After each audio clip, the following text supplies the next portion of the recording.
হাতের কাছে ডিম আর ময়দা থাকলে তোমরাও কিন্তু ঝটপট করে বানিয়ে নিতে পারবে এরকম মজাদার আর পারফেক্ট একটি রেসিপি। একদম সহজ এই রেসিপিটি বানানো আমার ভিডিওটি দেখলে যে কেউ বানিয়ে নিতে পারবে অল্প সময়ে। হ্যালো ভিউয়ার্স, আসসালামু আলাইকুম। কেমন আছো সবাই? যে যেখান থেকে আমার ভিডিওটি দেখছো, আশা করি সবাই অনেক ভালো আছো। রেসিপিটি বানানোর জন্য প্রথমে আমি একটা মিক্সিং বাটি নিয়েছি আর দিয়ে দিয়েছি পরিমাণ মতো পানি আর সামান্য পরিমাণে তেল, লবণ। এখন তেল আর লবণ ভালো করে মিশিয়ে নিয়েছি আর দিয়ে দিলাম স্বাদ মতো চিনি। তোমরা যে পরিমাণের মিষ্টি খাবে চিনিটা সেই পরিমাণের বুঝে শুনে দিয়ে নেবে। অনবরত একটা চামচের সাহায্যে চিনিগুলো ভালো করে মিশিয়ে নিচ্ছি। যতটুকু সম্ভব চেষ্টা করবে চিনিগুলো ভালো করে মিশিয়ে নেওয়ার জন্য পানির সাথে। দেখো এ পর্যায়ে এসে আমি এর মধ্যে অ্যাড করে দিচ্ছি 1 কাপ ময়দা। তোমরা চাইলে এখানে আটা দিয়ে এই নাস্তাটা পারফেক্টভাবে বানিয়ে নিতে পারবে। আমরা যেভাবে রুটি বা পরোটার ডো করে নেই সেরকম সফট একটা ডো করে নেব। একদম সহজ এই নাস্তাটা বানানো। অল্প সময়ে অল্প কিছু উপকরণ দিয়ে পারফেক্টভাবে বানিয়ে নিতে পারবে যে কেউ। আমার ভিডিওটি স্কিপ করবে না, ভিডিওর শেষে রয়েছে সকল ধরনের টিপস। আশা করি পুরো ভিডিও জুড়ে তোমরা আমার সঙ্গেই থাকবে। দেখো আমি আরেকবার ময়দা দিয়ে নিয়েছি, কারণ এখানে পানির পরিমাণটা একটু বেশি হয়েছিল সেজন্য। এখন ভালো করে মতে দেখো সফট একটা ডো করে নিয়েছি। ডোটা ঢাকনা দিয়ে ঢেকে আমি 10 মিনিটের জন্য রেস্টে রেখে দিব। আর দেখো আমি রেখে দিলাম রেস্টে আর চলে আসলাম। এই যে দেখো আমি একটা বাটিতে 2টা ডিম নিয়েছি। এখন একটা মিক্সিং বাটিতে ডিমগুলো ভেঙে নেব।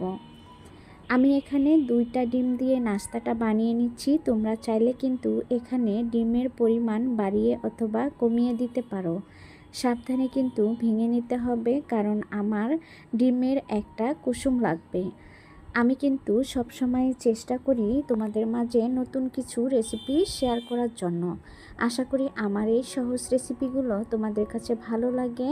আর রেসিপি ভালো লাগলে লাইক দিয়ে পুরো ভিডিওটি দেখে নেবে।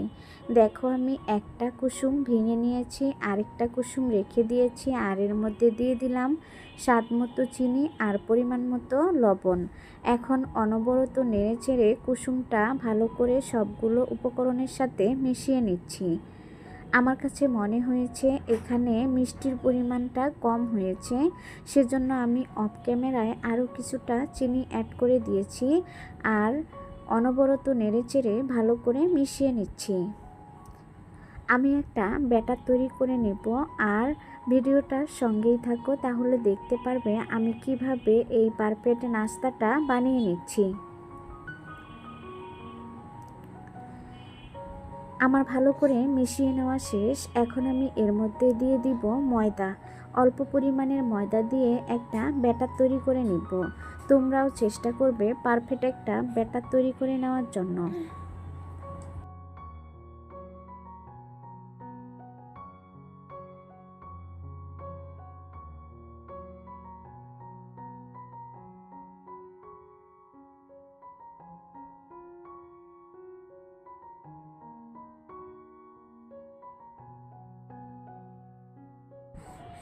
এ পর্যায়ে এসে আমার মনে হয়েছে পানির পরিমাণটা একটু কম হয়েছে, সেজন্য আমি এর মধ্যে কিছুটা পানি অ্যাড করে দিলাম।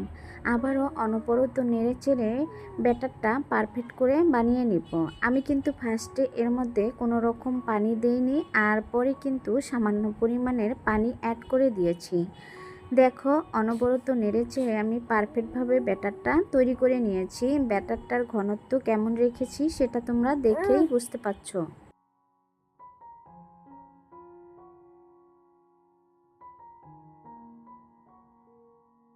এখন আমি ব্যাটারটার বাটিটা এক সাইডে রেখে দিব আর ডোটা যে ঢাকনা দিয়ে ঢেকে রেখেছিলাম সেটা কিন্তু অনেকটাই সফট আর নরম হয়েছে। এই যে দেখো আমি তোমাদেরকে দেখিয়ে দিচ্ছি। আর একটা ডো থেকে আমি 2টা লাচি করে নিব, একটু ভালো করে হাত দিয়ে মথে নিচ্ছি আর একটু সফট করার জন্য। দেখো আমি 2টা লাচি করে নিয়েছি, আর একটা লাচি আমি নিয়েছি আর এর মধ্যে সামান্য পরিমাণে তেল মেখে দিয়েছি।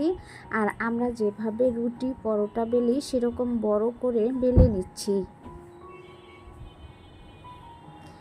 একটু বড় করেই বেলে নিবে। দেখো আমি কতটা বড় করে বেলে নিয়েছি আর এর মধ্যে দিয়ে দিচ্ছি তেল। দেখো আমি তেলটা ভালো করে লাগিয়ে নিচ্ছি আর ভাঁজ দিয়ে নিচ্ছি। আর কিভাবে আমি নাস্তাটা বানিয়ে নিব সেটা ভিডিওটি দেখলেই তোমরা বুঝতে পারবে।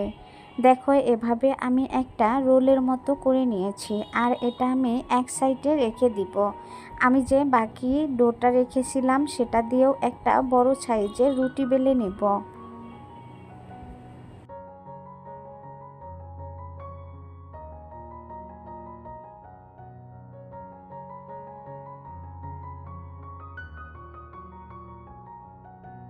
দেখো আমি বড় করে রুটিটা বেলে নিয়েছি আর এখন আগে যে রোলটা করে নিয়েছিলাম সেটা এর মধ্যে দিয়ে দেখো ঘুরিয়ে ঘুরিয়ে আরও বড় করে একটা রোল করে নিলাম। এখন আমি একটা পিৎজা কাটার দিয়ে কেটে নিব। তোমাদের কাছে আমার এই সহজ রেসিপিটি যদি ভালো লাগে তাহলে ভিডিওটি ফ্রেন্ড এবং ফ্যামিলির সাথে শেয়ার করে দিয়ে তাদেরকেও দেখার সুযোগ করে দিবে। দেখো আমি কিভাবে কেটে নিচ্ছি। একদম সহজ কিন্তু এই নাস্তাটা বানানো, যে কেউ কিন্তু অল্প সময়ে অল্প কিছু উপকরণ দিয়ে পারফেক্টভাবে বানিয়ে নিতে পারবে। এখন চলে যাব চুলায়।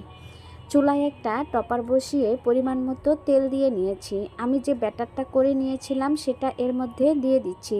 চুলার আঁচটা কিন্তু অবশ্যই মিডিয়াম রেখে এই নাস্তাটা ভেজে নিতে হবে, তা না হলে কিন্তু নিচ থেকে পুড়ে যাবে আর উপর দিয়ে কাঁচা থেকে যাবে। এ পর্যায়ে এসে আমি একটা একটা করে যে রোলটা করে নিয়েছিলাম সেটার কেটে নিয়েছি, এভাবে দিয়ে দিচ্ছি। আমার ভিডিওটি তোমাদের কাছে ভালো লাগলে অবশ্যই বাসায় একদিন ট্রাই করবে। তোমরা যদি এভাবে কখনো নাস্তা বানিয়ে না খেয়ে থাকো তাহলে আজকের ভিডিওটি তোমাদের জন্য। একদিন বানিয়ে খেলে প্রতিদিনই মন চাইবে বানিয়ে খাওয়ার জন্য। এতটাই মজাদার আর লোভনীয় হয় এই নাস্তাটা। দেখো চতুর্পাশে আমি ঘুরিয়ে ঘুরিয়ে দিয়ে নিচ্ছি।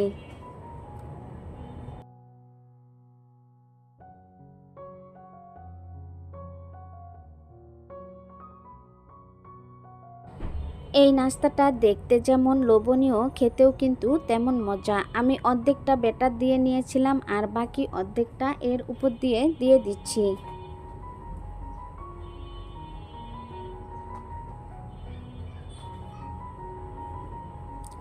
চুলার আঁচটা কিন্তু একদম মিডিয়াম রেখেছি, তোমরা দেখেই বুঝতে পারছো।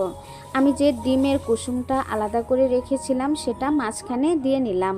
এখন ঢাকনা দিয়ে ঢেকে আমি ভালো করে এটা কুক করে নিব। অবশ্যই কিন্তু এখানে চুলার আঁচটা লোতে রেখে এই নাস্তাটা ভেজে নিতে হবে। দেখো ফিরে আসলাম কিছুক্ষণ পরে। এই যে দেখো এখন পর্যন্ত কিন্তু পারফেক্টভাবে হয়নি, একটু তুলে তোমাদেরকে দেখিয়ে দিচ্ছি নিচটা কতটা সুন্দর হয়েছে। আবারও ঢাকনা দিয়ে ঢেকে আমি এটা কিছুক্ষণ সময় আবারও কুক করে নিব, এতে করে পারফেক্টভাবে হয়ে যাবে।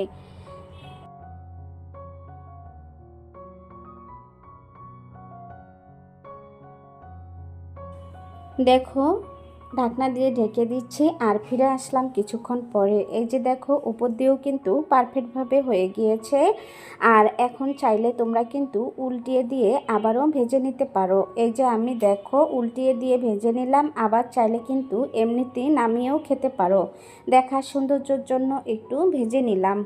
এই যে দেখো পিছন পাশটা কতটা সুন্দর হয়েছে আর অনেকটাই কালারফুল হয়েছে এই নাস্তাটা। দেখো এপাশেও উল্টিয়ে দিলাম, মাশাআল্লাহ অনেকটাই সুন্দর হয়েছিল দেখতে আর খেতেও কিন্তু অনেক মজা হয়েছিল। তোমরা যদি এরকম নাস্তা রেসিপি দেখতে চাও তাহলে আমার চ্যানেলটি সাবস্ক্রাইব করে দিয়ে পাশে থাকা বেল আইকনটি অন করে রেখে দিবে।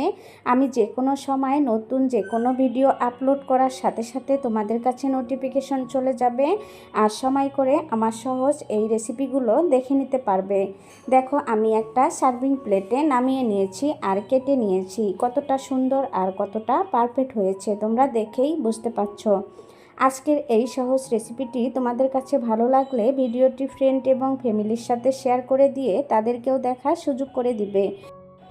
আজকের মতো এখানেই বিদায় নিচ্ছি। আবারও কথা হবে অন্য কোনো ভিডিওতে। এ পর্যন্ত ভালো থাকবে, সুস্থ থাকবে। আল্লাহ হাফেজ।